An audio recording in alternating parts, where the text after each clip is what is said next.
পৃথিবীর ভূস্বর্গ কাশ্মীরে এমন কয়েকটি স্থান আছে যেখানে না গেলে আপনার কাশ্মীর ভ্রমণই হয়ে যেতে পারে বৃথা।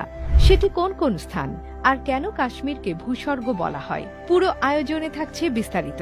ভারত, পাকিস্তান এবং চীন এই তিনটি দেশে ছড়িয়ে আছে কাশ্মীরের পরিধি। ভারতের নিয়ন্ত্রণে কাশ্মীরের শতকরা ৪৫% অঞ্চল রয়েছে। বেশিরভাগ কাশ্মীরি এখানেই বাস করেন। পাকিস্তানের দখলে রয়েছে কাশ্মীরের ৩৫%, আর বাকি ২০% আছে চীনের দখলে।